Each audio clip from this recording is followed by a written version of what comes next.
Alright, I'm gonna tell you guys straight up, this is takes a long time to edit these videos together.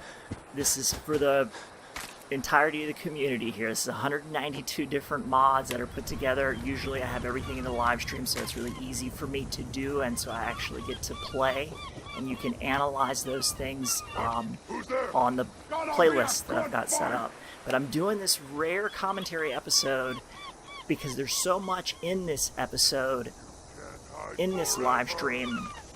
Long-range encounters, healing in agony, running from fire, taking fire, dealing with synths, dealing with super mutants, dealing with a mercenary, a guy that was tracking me for a good long while towards the end of the episode.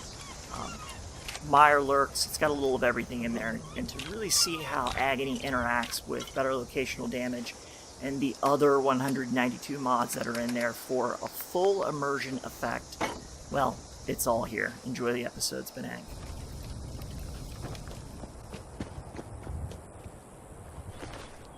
Hey, this is Hank. I hope you're enjoying the episode so far. It's about to get pretty crazy. This is why I wear the Black Ops shin guards and have that moving target perk all the way maxed out. When you're playing Agony, sometimes when you hear the gunfire, you've just got to run cover.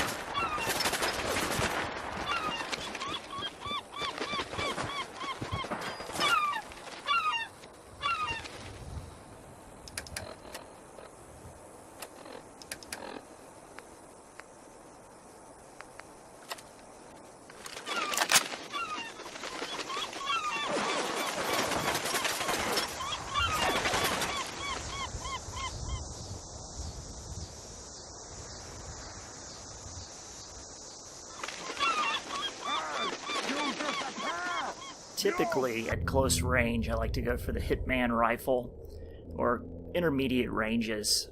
Right now, I don't know where the fire is coming from. It's going to take me a second to locate where my enemies are.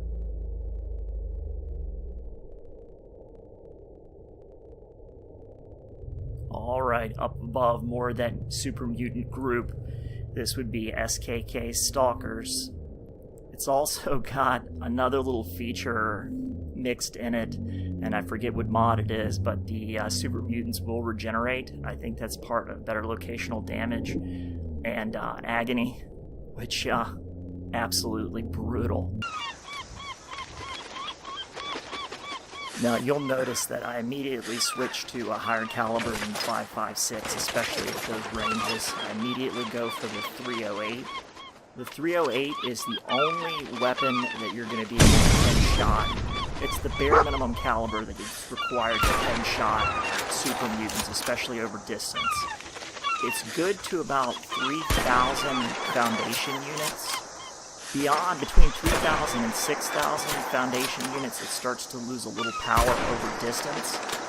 And the super mutants can take a 308 headshot over a distance if they're wearing a helmet, even a leather helmet.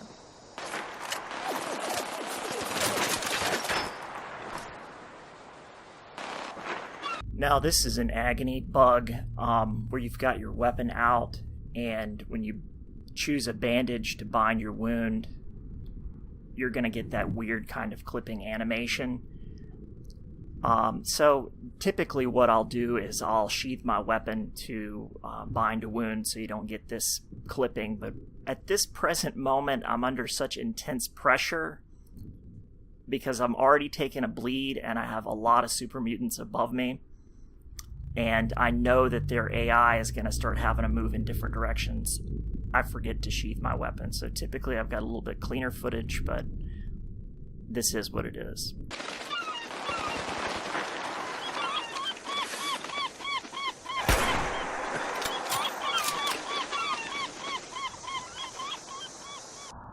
Alright, I've come to the realization that 308 is not going to do it. I need something automatic, I need something energy, or I need a heavier caliber. 4570 is a heavier caliber.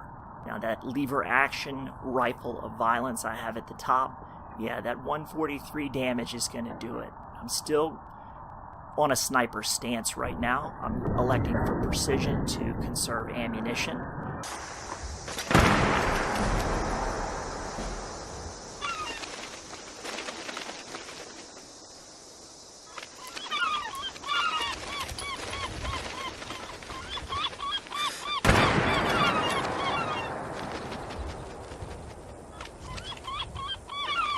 wasn't 100% certain that I hit that super mutant right away, because when you're taking fire, it'll throw your aim off. So I believe that I hit him, and later I watched one of them drop due to a bullet. So I believe that I hit him, but I'm not sure. I think I see a frame here, so let's zoom in and take a closer look.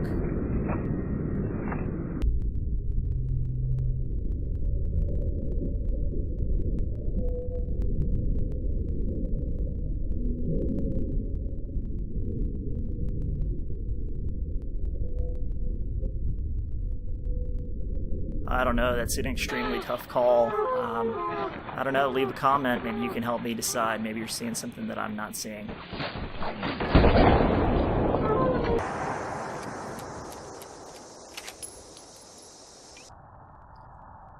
Alright, here's a fun fact. I don't actually know how much damage I've taken. I just know when I see that blood spatter across the screen that I need to bind my wounds, because I've taken at least a small wound and possibly a large wound. From this distance, more likely small wounds, but still I'll bind them if I get the opportunity to do so. I have it set so if I'm at about a quarter health, it'll start to show my health bar, but I'm going for full immersion here, so I'll take the risk.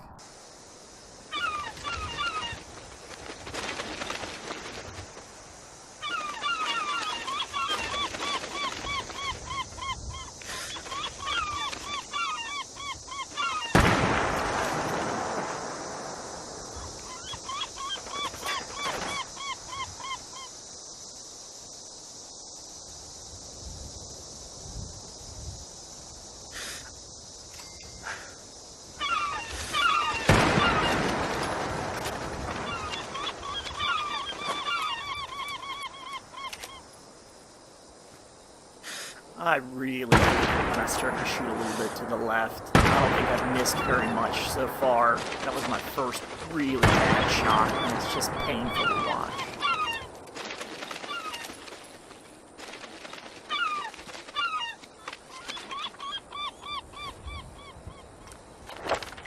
Alright, you'll notice here that all the perks are overhauled for better locational damage. So I have to kind of go through here and make a decision as to what I'm going to take. I'm thinking about Rifleman, but I've decided on Life Giver because I'm actually thinking maybe if I can get to the 3rd star of Life Giver and be able to actually recover damage, I'm going to try and figure out how that works in Agony. If it maybe keeps up with the small wounds, and kind of do cost-benefit analysis on that for the future.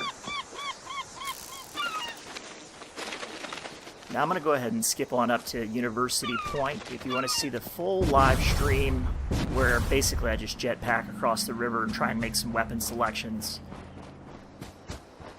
that's, I believe it's live stream 20, maybe 21.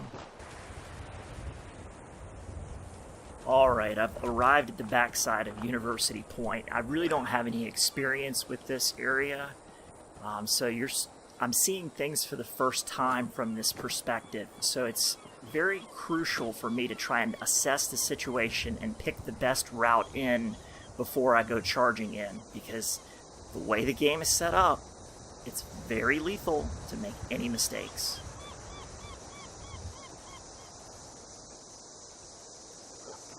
Alright, well basically at this point I've got to do kind of a pre-combat threat assessment. There's a little routine I always go through. 1, I'm always looking for a position of shadow. 2, I'm going to clear the area behind me with just a quick visual scan to make sure I didn't have any enemy spawns come up behind me, because they will spawn at a greater distance than even the average SKK Stalker spawn is. So I have to be very concerned with them spawning at a distance and tracking me for a long time, and then getting position on me in groups of 3 or possibly more and attacking me from the rear. So I at least need to do a visual scan of that. I'm also going to make myself a little bit more resistant to radiation by using a blood pack and taking some sealed painkillers, probably for to make sure I don't take too much damage. I want to stay hydrated before the battle. And what that's going to do is if I drink before I'm not thirsty, I'm going to be recovering hit points just for the duration of that purified water. So a lot of different defensive measures that I'm going to use because I don't know what type of situation I'm going to be getting myself into.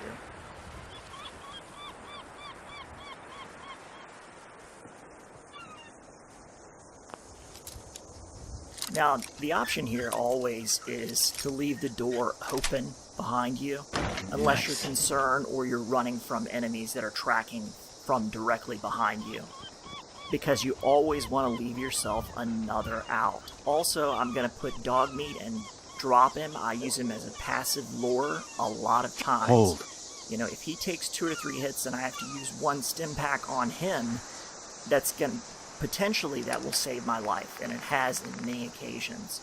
Your companions have the benefit of not dying. The worst that you really have to expect is that if you can't get to them and recover them in time, they're going to go back to a base, and in survival it's going to take you a long time to re-recruit your companion. Also, you will lose everything that your companion is carrying, and I use mine to carry a variety of different weapons and junk, collectibles, stuff like that.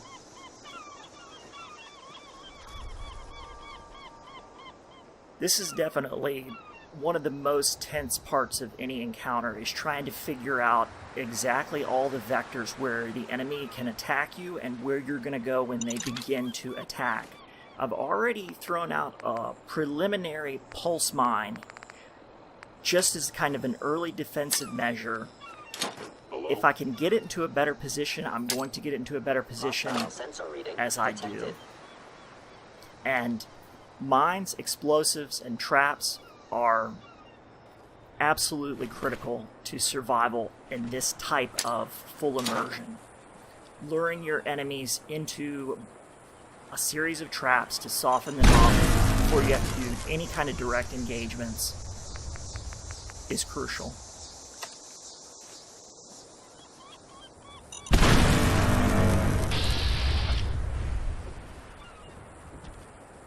Now you'll notice my VAT speed is moving a lot faster than your average VAT speed. I only get about a 0.25% reduction, and I take 100% damage when I'm in VATs. And if I'm in VATs, I'm not moving, so that means enemy fire, which is already more accurate than vanilla, is going to be connecting. So I try and get in and out of VATs as fast as possible. Also, I've first lined up the shots on the head, which is not really necessary for a synth. I kind of forget that for a second. You can target center mass. The nice thing about better locational damage and 5.56 or other ballistic rounds is ballistic rounds will punch through their armor. They actually absorb energy fairly well, but the ballistics will pierce right through their armor and go to the critical spots.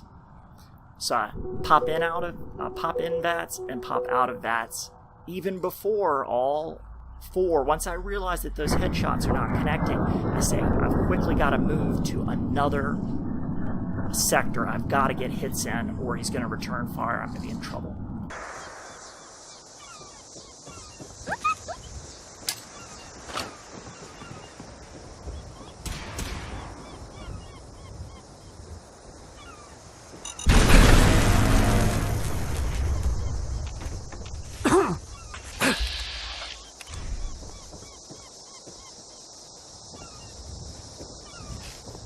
Now you'll notice I go right for the arm first because I'm trying to throw his aim off. I know I'm stuck in kind of a direct engagement with him, and there's probably another synth around that I can't quite figure out exactly where he's shooting from. I'm a little confused as to how all this is going down exactly right at this moment. So first I'm going to target that arm, and then I'm going to go for the rifle shot so I can at least get his aim off.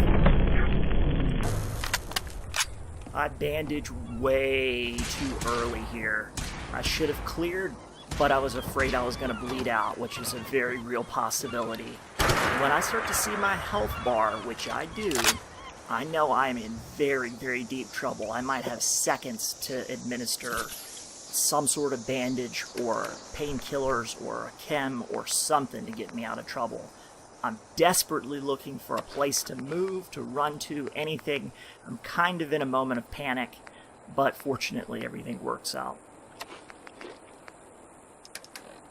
Now, even though I'm done delivering first aid for the most part, I'm still not going to recover those hit points fast enough to finish dealing with this situation, so it's vital I don't take any more hits. It's not like I'm getting an instant cure. I'm not getting a fast return on all this stuff. I'm going to have to beat these guys before I take any more hits, or I'm dead.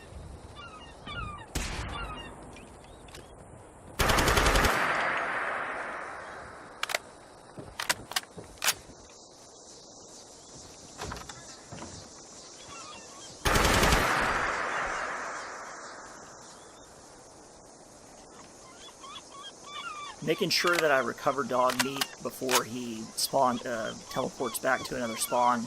That's my first priority anytime my companion is injured. So I'm coming actually down and around the back through that hole that I saw when I did my initial assessment of the building.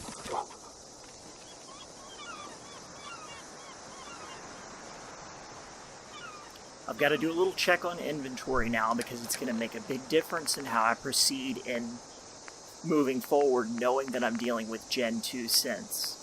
So I gotta make sure I have enough pulse weapons. If I don't have enough pulse mines right now, I might elect to use plasma.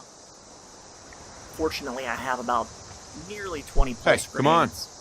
I'm not using them very effectively in this engagement. I'm actually, from my perspective, failing to meet my own expectations in this engagement, though I am surviving. I don't have very much experience fighting synths, but it's really easy to tell that they're highly accurate, they're highly perceptive, they carry very damaging weapons. So knowing all that, I'm really got to focus on tactics and strategy because they're highly mobile, probably some of the most lethal creatures that you can run across in the wasteland are going to be the synths. If they get the drop on you, or they start to surround you, or they're using mass tactics against you, or you're in a 3 versus 1 position, I don't know how you'd survive it.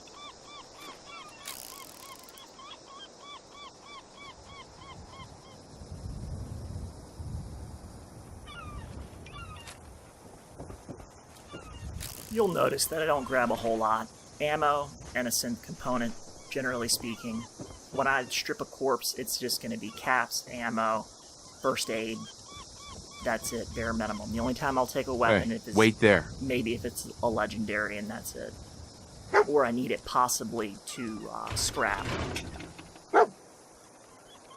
Clear the area, pick up some loot. What we're going to do is just go ahead and skip right ahead. If you want to see the full episode, won't have any commentary or anything in it, just go and check out the live stream. This is basically about strategy and tactics, how I'm dealing with different types of situations, better locational damage, and agony. So you're actually kind of seeing 4 different types of enemies: human, synth, super mutant, and mirelurk. Now, while you were away during the live stream, I found a workbench and I carry a suppressor with me for this P220. I have elected to put the suppressor on the P220, and this is how I'm going to deal with these mirelurks. Now, the little hatchlings in and of themselves are not that dangerous, but what they will do is infect you and give you all kinds of other nasty bugs, parasites, a whole plethora of garbage that you do not want. And you also don't want to destroy all the eggs because the omelets are friggin' fantastic food. Lightweight, great recovery, little dirty water and some eggs, and you got omelet.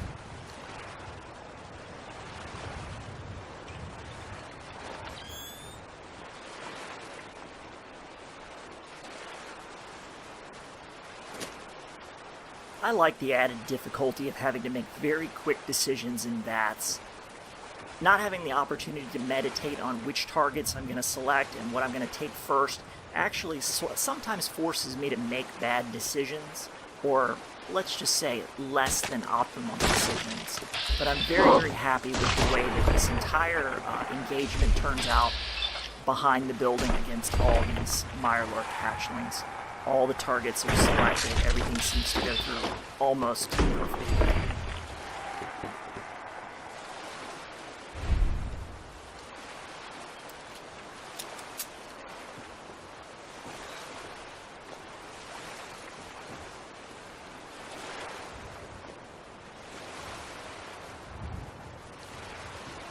I have noticed that the ambience is a little high, so I'll correct that in future videos.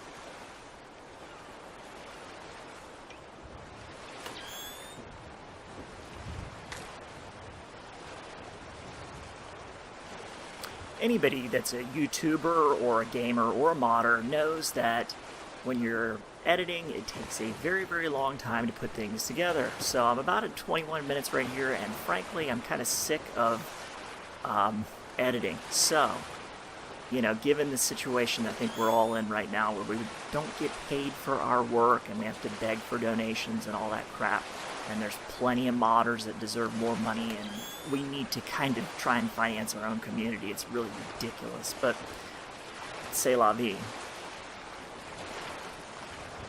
If you want to see the full episode, like I said, go see the live stream. If you like what you see here, you want me to change things up a little bit, I'm doing this for the benefit of the community, so you guys can see how all these mods are interacting with one another.